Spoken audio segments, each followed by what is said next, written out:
So, Trev, let's talk about the Ohio State offense and what we expect to see. One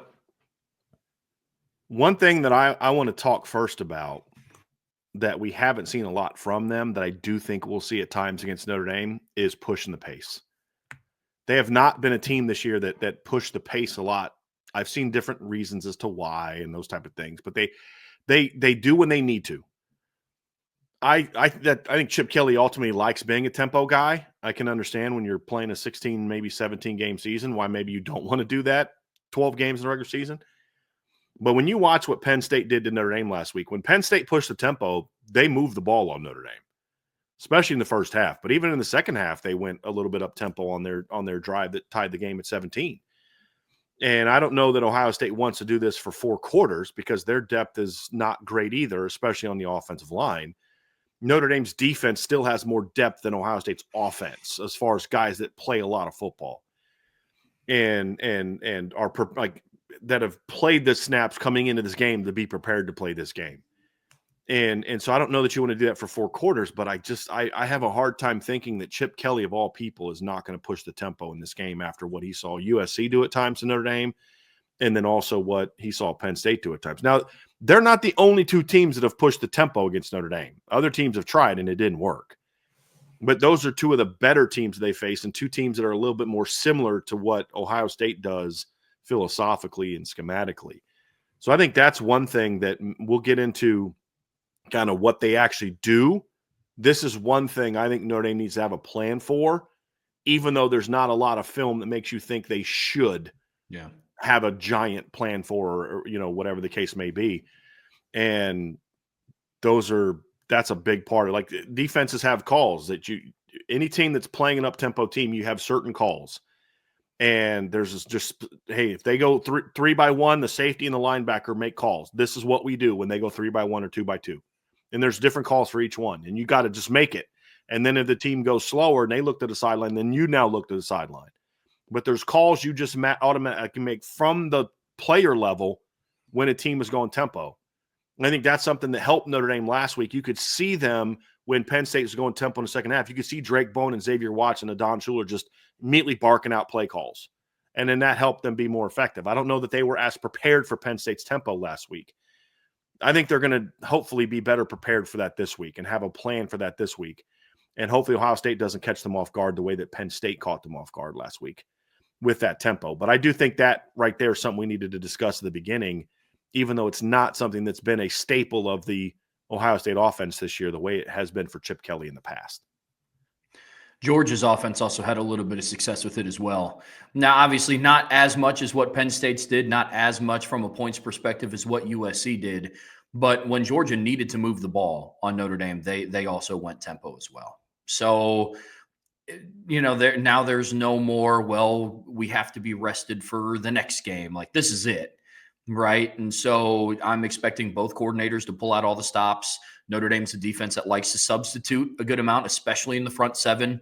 They'll run on Jalen Sneed and Jaden Ausberry. They'll rotate their tackles. They'll have their NASCAR package of edge rushers where, Bryce Young and Junior Tuialamaka will come on to replace R.J. Oben or Josh Burnham. So when teams go tempo, they put Notre Dame into some tight spots in that because Notre Dame's defense, I'm not going to say like relies heavily on personnel groupings, but I would rather have a Junior Tuialamaka and a Bryce Young rushing off the edge in a 3rd and 7 than I would a Josh Burnham and an R.J. Oben. That's different skill sets, right? So when teams have gone tempo with Notre Dame, I think that's why they've had some success, right? They haven't been able to get the play calls into your point.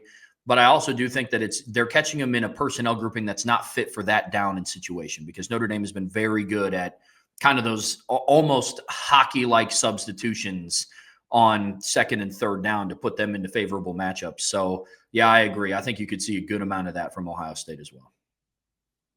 So let's get into what we do know about Ohio State, and we're going to start with the run game. And I think this has been part of the issue that Ohio State has had this year is, number one, they have talented backs. I've made my opinion of Quinshon Judkins known, but that's in relation to saying I don't think he's an elite back like they can make him out to be. Yeah. This is still a kid who, if he gets I think he needs like 30, 40, 50 yards to to get to 1,000 this season. Let's see, he's at 960s. He needs 40 yards to get to 1,000. This will be a 16th game. Yeah, I know. And he's splitting carries with another guy who's even closer to 1,000 yards than he is, because Travion's only 33 yards away from 1,000. This will be Quinshon's, I think, third season of over 1,000 yards in college football. I mean, this is a guy that's been productive. He's got, well over 3,000 yards of rushing in 3 years in college football. So he's still a good back. And you and I have been saying for a while now that when Ohio State's offense is rolling, Travion Henderson's a big part of what they do. But my issue has been, number one, inconsistency on the offensive line, similar to what Notre Dame's gone through this year. Just haven't been able to put the same lineup in there week after week after week. And the other part of it is I feel like they run they're not a team that is really good at running right at you. They do a lot of running misdirection, counters, wraps, traps. They run a lot of outside zone, a lot of stretch, a lot of toss plays, a lot of jet sweeps. And that can work against a lot of teams. But when you play teams that have some speed on defense or some teams that have plans and they shut that stuff down, they haven't been able to really go right at teams effectively running the ball. When they have had success up the middle, it's when they're having success on the outside stuff, teams start over pursuing and they hit those cutback lanes for big plays. One thing that Notre Dame did a good job last year is, outside of one carry, they did a very good job of shutting down the run game. And so I think that's an interesting aspect to this, Trev. And we'll get more into the numbers later, but Notre Dame is going to have to handle that part of the run game, because Texas, I thought, was pretty good at defending the perimeter run and forcing everything back inside where they had help. Notre Dame hasn't been as good defending perimeter run this season. We've talked about this a lot. I mean, going all the way back to Miami of Ohio and Northern Illinois, especially Miami of Ohio, though. But then Louisville did it. And Florida State had a couple snaps of it. USC had a couple snaps of it. Penn State made their living running off tackle. Like I see a lot of Penn State people say, no, Penn State dominated Notre Dame up front. I'm like, no, they definitely won that matchup, but a big part of that was they were trying to go laterally. They were not running right at Notre Dame very often. They were trying to get to the perimeter of the defense with their stretch, their quick pitch and toss, their jet sweeps and things like that. It was to get outside of the linebackers and stretch the linebackers to keep Notre Dame's linebackers from coming downhill. And when the second half, Notre Dame found ways to still do that. So what Notre Dame did in the second half, one of the things they did, Trevor, is the defensive ends did a much better job of pushing back while getting stretched, which forced things back inside. And their linebackers, instead of kind of just scraping and then taking contact from the guards, just flew downhill and blew up blockers. And then they allowed the safeties, and if somebody could get off of a block, you go make that play. So they had some adjustments. They're going to need to execute those adjustments much more effectively and early against Ohio State. And also the thing about running that type of stretch that was effective against Notre Dame is their backs have great vision at Penn State. And they would just stretch. And then as soon as they saw a crease, they would hit that crease. Well, I think Travion Henderson is very similarly built as those backs, where he can stretch, and then see that crease, have that vision to hit that crease and go. And so that's something that Notre Dame is going to have to be really good at, because as we saw last year, you can shut them down, 60, score. And that's the challenge that their run game has. But it's really going to come down to your defensive line is just going to have to be more physical than the Ohio State offensive line. This is actually a big offensive line, Trevor, but they remind me a lot of USC in that they haven't been an overly physical offensive line for much of the year. The one exception being that last drive against Penn State. I mean, they just ran right at Penn State, and Penn State couldn't do a darn thing about it. So they've had some capability of doing that. But when you look at their offensive line, left to right, Donovan Jackson is now left tackle. He was an All-American guard, but he's been forced to play left tackle multiple times this season. He's 6'4", 320. Luke Montgomery, 6'5", 308. He's at left guard. Carson Hinsman, 6'5", 300. He's their small guy. Their right guard, Tegra Shabola, is 6'3", 27. And then their right tackle, Josh Fryer, 6'5", 320. They also play Austin Sareveld a lot. Notre Dame fans should remember him. Notre Dame recruited him out of high school. He rotates a lot with Shabola and also at times Luke Montgomery. And he's 6'5", 320. So this is a big offensive line, Trev. And you worry about if they kind of say, hey, we're going to go right at you. You do worry about that size advantage that they're going to have on Notre Dame, but that's not who they've been so far this season. But they're not super athletic on the right side of the line, and that's something that Notre Dame needs to be able to take advantage of. They're much more athletic on the left side of the line. But it's really going to come down to that battle, as far as what they're going to do. Ohio State's going to do things to try to create run lanes for your backs with the stretch, with the pitches. They're going to try to do things to mess with the eye discipline of the linebackers, the jets, the shovels, the screens, the motions, all that, the smokes on run plays. They'll just run inside zone and just smoke a reverse. And you got to think of, because it's a Mecca Buka, you got to kind of like, got to think about that one for a second. All those things, when they're on, that's what makes this run game dangerous. When it's on and well designed and the offensive line is rolling, that's what makes it dangerous, on top of the fact that they have very talented running backs. I think they also do a really good job of rotating their running backs as well. I do think that it is interesting that like Travion Henderson almost exclusively just doesn't play in the first quarter. I think that's really interesting. Like I don't really know what the reason for it is. And like I think I know. No, I'm serious. I think I know. Like, I'm not joking with you. I think it's meant to wear a team down early with the big physical back. Travion is just, because the injury, is not a bulk guy. Yeah. So the more you use him early, the less you're going to have him fresh in the fourth quarter. So I think, hammer. He comes in late first or in the second quarter, and all of a sudden you've kind of played 20 snaps already, and you're a little bit worn down, and then boom, that speed burst comes at you. Makes sense. What I mean? And then he can kind of put a game away late with that speed because he's fresh. He's on 6, 7, 8 carries. Now, all of a sudden, you've got 60 snaps under your belt, and Travion's got 15, and that stretch play he's running, it's running a little bit more juice than maybe it would have if he had 30 more snaps under his belt. No, I honestly think that's why. I think that's a big – because he has proven that, look, a heavy workload, he's going to break down. He just hasn't been able to be a heavy workload guy because the injuries have just really kind of taken their toll on him in that regard. And that's why I think getting Quinshon Judkins did make a lot of sense. Yeah, because he can be the volume guy, the hammer. Because you look at it, Travion's their leading rusher this season. He's got 967 yards. Quinshon's right behind him at 960. But Quinshon has 51 more carries than Travion. And I think that's the reason why, Trev. So I'm being honest. Like, I'm not busting balls. I really think that's the reason why. And Lou Holtz used to do this with Rocket Ismail in 1990, 89 to 90. He'd hammer you with Anthony Johnson and Rodney Culver and Ricky Waters, and then he'd bring in Rocket in the second half and run tall sweep to him. And you're just like, that, you have to face that after getting hammered by Ricky Waters and Anthony Johnson and Rodney Culver all game? Really? Right. So I do think that's the reason why we see them get him in the game a little bit later than normal. So please continue.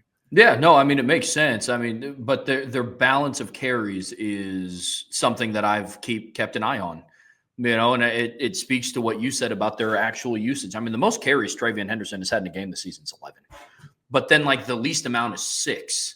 So it's not like there's some games where it's like, hey, we're feeding the hot hand. They have a clear-cut idea of, hey, Travion, this is just what you're doing today. Travion Henderson doesn't have a single game over 100 yards, but he averages 7.3 yards per carry on the season, right? He has 10 rushing touchdowns.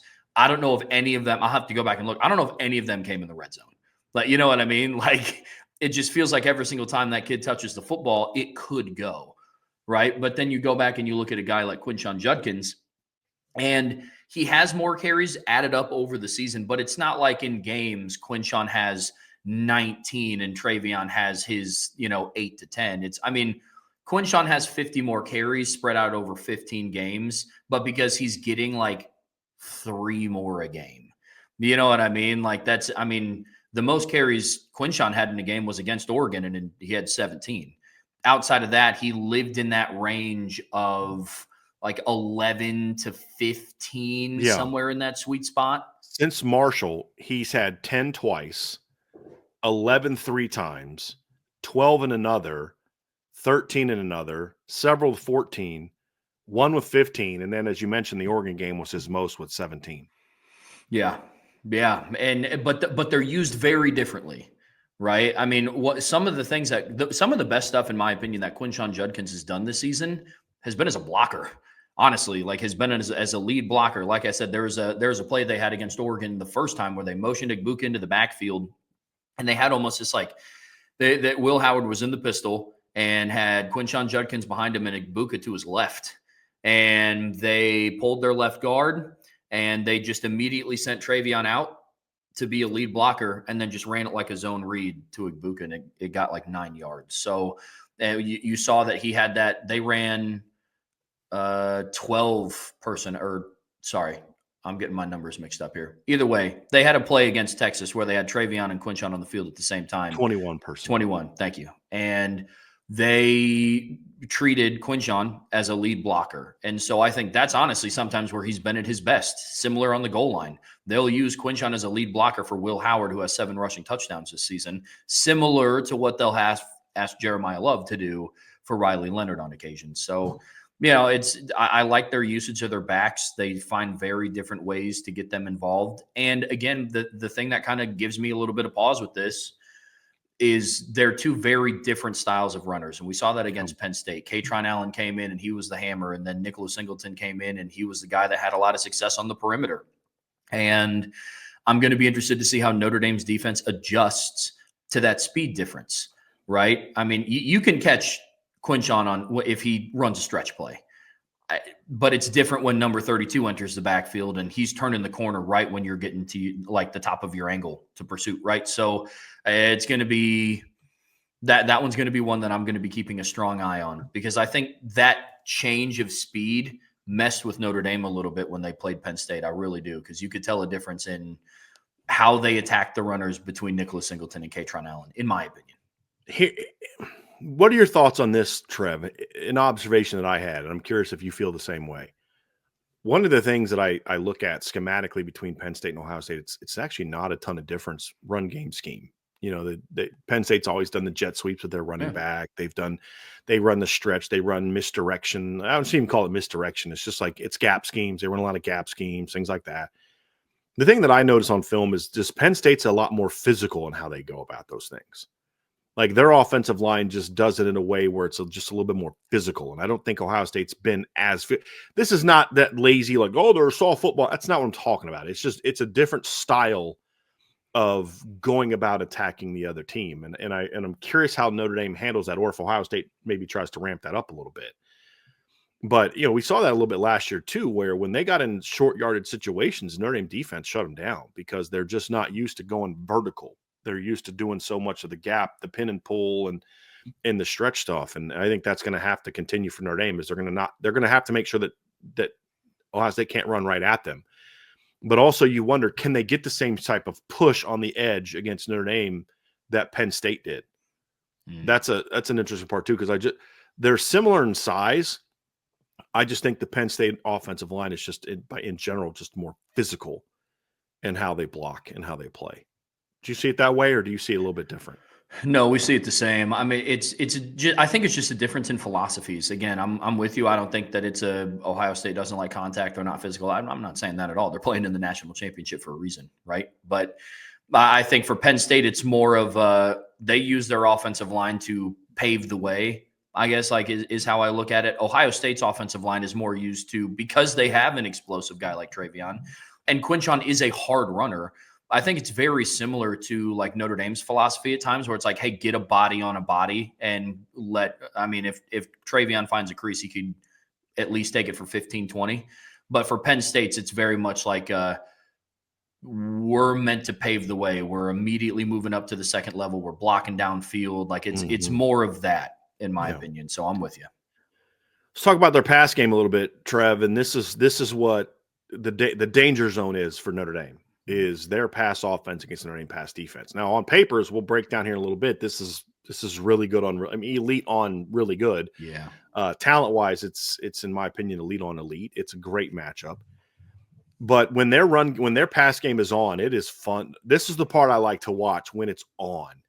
And so we're going to break it down from a standpoint of what it looks like when it's on. What are the things they do when they're on? And I think the first thing is when Chip Kelly's really in his bag, they do 3 things that you're going to see a lot of. Number one, they do a really nice job of moving their personnel around in order to get matchups they like.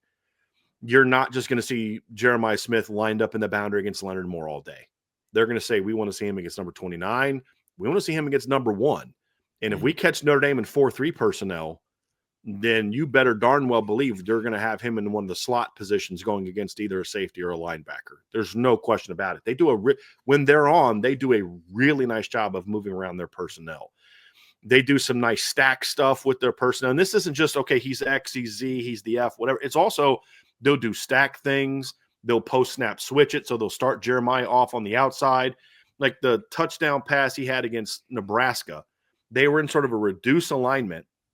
And at the snap, he goes right inside, and then the slot guy comes right outside of him. And next thing you know, he's now on a safety, or the corner has to squeeze, and now your safety has to go over top, or a linebacker has to go over top to cover the slot receiver, or sometimes they'll do it with a running back or a tight end. And that's a tough matchup. That's a tough thing to do the way that Ohio State does it. So they can get real creative with their how they move their personnel around, with how they use motions and shifts. They'll do things to get, they'll get a Mecca on just a jet sweep action, play action pass. You drop 7, sing pass, and then you forget about a Mecca down there and a little check down, and then boom, next thing you know, he's running for 8 yards before anybody gets close to him. They'll do a lot. They do a lot of checking down. They do a lot of swing check downs with their backs. If nobody comes, you're going to get it out in coverage. And if a team is a heavy blitz team, they will get real creative with how they use their backs and tight ends to try to create some big play opportunities. Those are things that I like a lot from their offense, Trevor. And also, they run a lot of play action. Yeah. Now, it's easier to do play action from gun, and Notre Dame does like a lot of those flash fakes. But I'm talking about like literal, like they write. I'd say this: Will Howard does a better job of writing his play action fakes to make them look like runs than Riley Leonard does. It's Riley's not great at selling run when it's a play action pass. I'll just be honest about that. Will Howard's better about that. They do a lot of play action pass, which does a couple things. Number one, obviously it's a different type of protection in play action. You're going to get, sometimes they'll keep their tight end in a lot to block in those situations and then leak him in the running back if nobody comes. But then also what it does by running play action, it gives them, 6-7 man protections if they need it, which lets them get some of their deep overs, their deep go routes, their double moves going on the outside. If your linebackers come down hard, they'll run a lot of quick slants, a lot of crossers right behind it, which force your safeties to have to come flying down. They got a really nice play action game too, Trev. Those things right there, the movement and the matchups and then the play action, those are the 3 things that really stand out when they're in there, when they're really on their game in the pass game. Those things are just absolute the bread and butter of what they're going to try to do, just philosophically. We'll get into some scheme stuff here in a second, but just philosophically.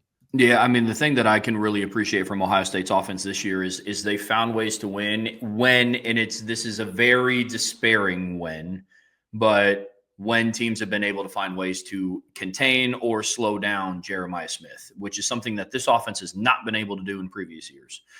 Right? Everybody talks about the Ohio State-Georgia game and how it was a shootout, but what was the resounding answer? Which there is some truth to this, but what was the resounding answer for why Ohio State lost that game to Georgia? It's because Marvin Harrison Jr. got knocked out of the game, forgetting that they still had Emeka Egbuka and Cade Stover and all these guys that are still playmakers, right? This season, I believe that I think they've done a much better job at like distributing the ball a little bit more this year, in my opinion. You look in the biggest storyline was, Jeremiah Smith held to 1 catch for 3 yards against Texas. And it's like, yeah. And Carnell Tate stepped up and he had 87 receiving yards, and Emeka Egbuka had 5 receptions for over 50. And so I think they've done a little bit better job this year of distributing. I really do. Because in previous years, like it was that like Ohio State's offense struggled last year because Marvin Harrison Jr. was held to 3 catches for 33 yards. And like, that was the big thing. It's like, well, if Marvin got going, then this game would have been over. It's like, yeah, but he didn't, right? Egbuka still I think he had like 9 catches for 91 yards, but I'm almost positive that like 40 or 50 of that came on that final drive that they went on, because almost every 3rd down completion went to Egbuka, including a 3rd and 19. So, I believe that they've done a much better job at distributing the football this year. They're finding different ways to get their playmakers involved. So, yeah, I mean, their pass game's legit. I think another thing that's a little bit different this year from their pass game too, Trevor, is their number 3 option is different this year.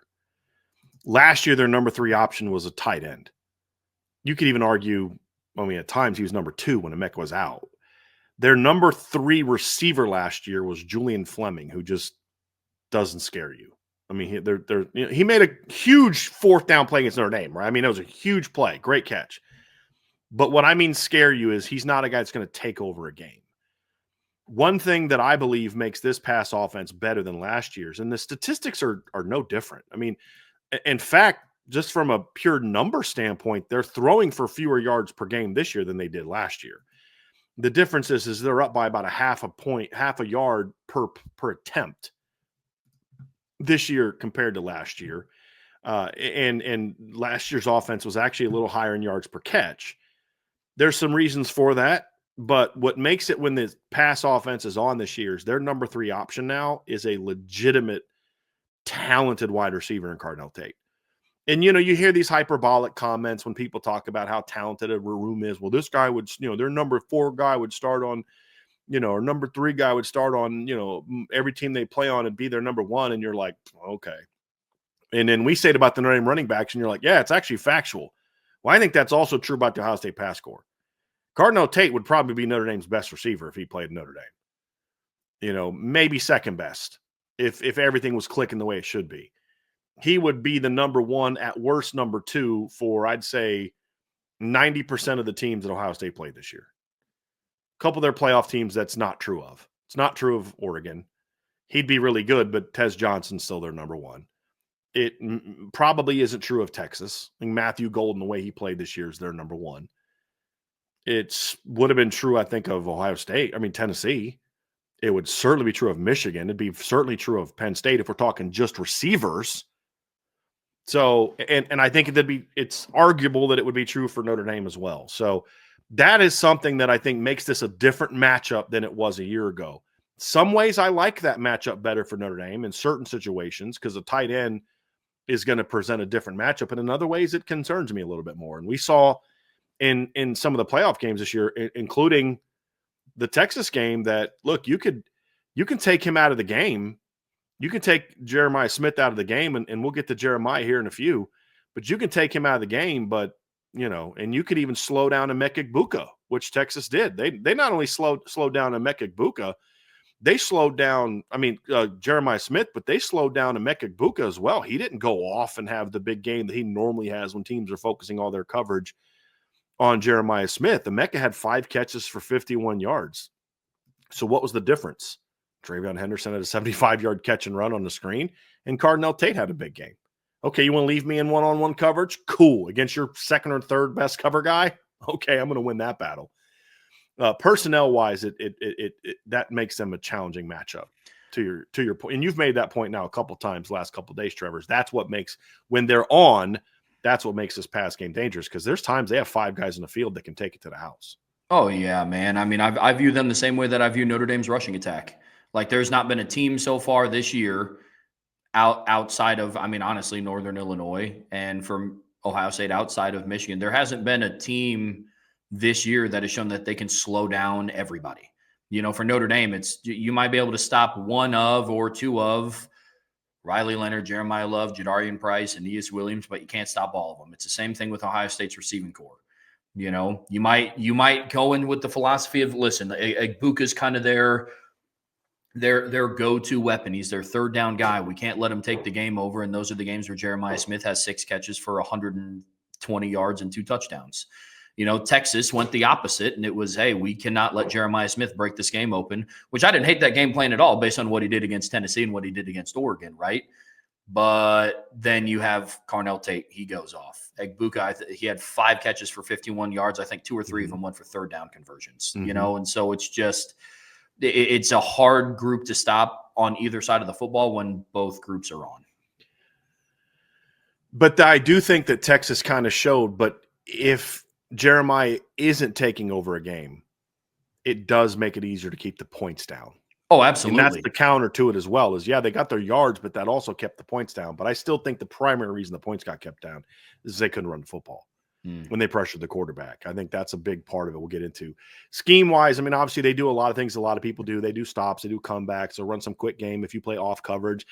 A lot of teams cover Ohio State scared, and that leads to a lot of I mean, you look at a lot of the reason that Will Howard has a 70% completion rate. Number one is credit to him. I mean, nobody has that just because of what other teams are doing. It's a credit to him and his ability to make quick decisions and get the ball out. But another part of it too is a lot of teams play off coverage against Ohio State. And they're just going to give up a lot of 5s and 6s, and they do a lot of screen game as well. They're going to throw a lot of RPO screen game against. I mean, first play of the game last year. Talking about one of the keys to victory. One of the first play is going to be handling the perimeter throwing game the way that they did last year. First play of the game, they run a little screen off RPO action. Notre Dame blows it up for a 2-yard loss.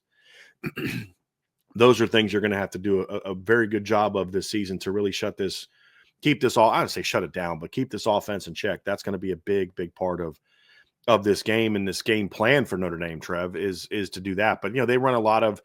If you're playing off, they'll just pick you apart and complete 80% of their passes, just banging comebacks and stops and deep ends. And playing Nebraska, they got into a 3rd and long, and Nebraska bails their corner. And I think it was Cardinal Tate just runs a 15-yard in cut, just catches it and runs for. I'm like, that you're making it easy for him. And I think what Texas did a pretty decent job of, even though his percentage was really high, Texas did a nice job of, you got to make him complete some tough throws. If he's going to beat you throwing the ball over top of, a corner in front of a safety, then, hey, you know what, tip your cap to him and say, you earned this championship, but given those easy yards, which a lot of teams in the Big Ten do, and I understand it because they don't have the secondary that Texas has. They don't have the secondary that Notre Dame had. They don't have the secondary that Michigan had last year. I get it. They don't have the secondary even Penn State had to a degree. I do understand that, but the things that I think where they can get you in some problems is the post snap switch stuff that force communicate. I mean, even looking at the first, they almost scored a touchdown against Notre Dame on their field goal drive, where they did that post snap switch and they forced a nickel to go over the top to cover Emeka Egbuka, and by him going over top, Emeka slips inside and he gets open and doesn't catch the ball, but it's close. Should have been a touchdown. Honestly, with a better ball, it would have been a touchdown. And so you're going to have to be able to handle that stuff. They do a lot of crossers. They do a lot of things. They've got speed at receiver. They know it. They do a lot of things to put you in binds. They do a lot of leaking out. They'll kind of disguise guys. You think of the touchdown pass against Penn State. They just kind of hit Emeka Egbuka and then snuck him out, and he gets upfield for a wide open play. They do a lot of that with their tight ends, which obviously Penn State did a pretty decent job of. And the other thing too, Trev, is they are going to look for shots to throw the ball down the field. They don't throw the ball down the field a ton, but they look for their moments. I think this year, according to Pro Football Focus, he's only thrown 44 deep balls all year, has Will Howard. But he's completing 56.8% of those passes, because when he hits them, he hits them big. And you look at the Nebraska game, what was the difference in that game? Their offense got shut down all game long. 2 plays made the difference in that game. The post route touchdown to Cardinal Tate, and then the long over the top touchdown to Jeremiah Smith. Like that's what kind of broke that game open, in my opinion, was those, because once you hit that ball, then all of a sudden you get even if there's like a penalty that negates, one of those touchdowns, right? That still kind of is in your head. But you look at Ohio State against Nebraska, they passed for 221 yards in that game, Trevor. 221 yards. That's it. 100 of those came on 2 completions for touchdowns in the first half. But they were off of, look, you do this to try to take away this, then they're going to come back with this. And they're off play action stuff. So that's, they're going to bang the stuff you give to them. They're going to take the easy throws. They're going to march right down the field, taking the easy throws if you give them to them. They're going to run a lot of crossers and use their speed against you. And then they're going to look for play action shots down the field, slot fades, post routes, corner routes, and just straight. If it's man, if I'm on the left hash and we're playing cover 1 and your safety's over the left hash, I'm throwing that field goal route. I'm just sorry, it's going to happen. And when he gets time to throw, Will Howard has proven to be a very accurate downfield passer when he has time to throw this year. So those are the things we look at and say that's what makes their pass offense. I'm going to try to get some video breakdowns of this before we get to the game. I'm going to try to get some of that. I'm working on finishing up some Penn State breakdowns first, but just to kind of give some examples of what makes their pass game good. But It's that type of stuff, Trev, off of motions and post-snap switches and play action stuff. They give you a lot to think about as a defense. Yeah, I mean, a couple of things that they went to in this postseason, they run a lot of screens. They run a lot of screens to the perimeter. And against Oregon early, they hit one to G. Scott where they had him kind of go out, stalk block for a second, and then take off up the sideline. And he was wide open. They've done that a couple times this postseason. That touchdown that you're talking about that Egbuka had against Penn State, where Will Howard rolls out left, kind of looks back, nobody's covering. They ran the same play against Oregon, this time to Jeremiah Smith. Jeremiah Smith was wide open. So, no, they do a lot. They do a lot of different things to get you thinking on the fly. And on top of all of that, it's schemed very well. And then they have the athletes that can then take that over the top, right? And so that's what makes this passing attack so dangerous, man. When it's vulnerable, Will Howard's not able to have time to go through progressions, and he rushes throws and he gets out of his rhythm. That's really what it comes down to. I think if you're Notre Dame, Trevor, you have to do what you do. I understand Texas did a certain thing to take him away, and Notre Dame will do certain things, in my opinion. They're not just going to there's this perception that because Notre Dame plays man coverage, they just line up and just play cover 1 or cover 0 every time, and there's no variety to it. You just got to beat them. That's not how their defense works. They play a ton of man coverage at corner. They do a lot of different stuff with linebackers and safeties, and they'll mix things up. And perfect example is the play that Notre Dame ran against Penn State at the end of the game. They show too high. It's a pass situation. Penn State does a lot of overs and backside digs. So what does Notre Dame do? They play Christian Gray high. He takes that angle over top. They bring the weak side safety down. He takes away the over route and the corner route. He literally is taking away 2 routes with his roll. Xavier Watts goes middle of the field, and they take away the first 2 options. He then comes backside, and Christian Gray makes a big play on it. So they do a lot of those type of different things, but you're going to have to, in this game, Trevor, if you're Notre Dame, you're going to have to be who you are. I mean, that's a big part of it, is be who you are. And if they're able to do that, then I think they're going to have some success, as long as they can get pressure on the quarterback. Because the way that the reason that Notre Dame is so good at forcing turnovers, especially interceptions, is because, number one, they're talented, right? They have very talented players. That helps a ton. I have a hard time believing that Xavier Watts or Don Schuler, going to drop that fourth quarter pick the way that DJ Brown did. I just think they're better players. I love DJ Brown, and he was so important for Notre Dame last season. But I think these are just better players. I don't think it's a coincidence that when Ramon Henderson and DJ Brown and some of those guys are no longer on your team, that you now have 19 interceptions this season, and you're just a dynamic pass breakup team, even more pass breakups. But a lot of it also comes down to the way that Al Golden runs and Mike Mickens run their coverage structure. As we've said before, how many times have we seen a quarterback throw an in cut where he thinks he's got a guy coming open only to have a backside safety robbing down to make that play? That's exactly what happened to Kyle McCord on the interception that DJ Brown dropped. He had a seam throw, and the guy that jumped it was the opposite side safety who came down to the middle to undercut that route. And so they were high-low on that particular route, and quarterback never saw it. And he throws it. DJ almost picks it and would have ended the game. So those are things that Notre Dame is going to have to do in this game, Trevor, is to do about it. Because when we talk about, where Notre Dame matches up well against Ohio State, it's that right there. They can athletically play with this receiving core, much like last year's cornerback room with Benjamin Morrison and Cam Hart could run with them. Same thing about 2 years ago. They can run with him. That doesn't mean that they're going to not get beat from time to time. We saw that against Georgia. We'll see that. So, saw that against Indiana a couple times. And Ohio State's going to hit some big plays. They're going to hit a couple big plays. You got to make sure they're not touchdowns. But there's also a lot of times where Will Howard's not going to have anywhere to go with the football because your coverage structure is pretty good. But the other thing, too, is what Notre Dame does really well is where the linebackers and safeties are going to end up post-snap, you don't always know where that's going to be. And you don't know who's going to cover your slot. You don't know who's going to necessarily handle this part or that part.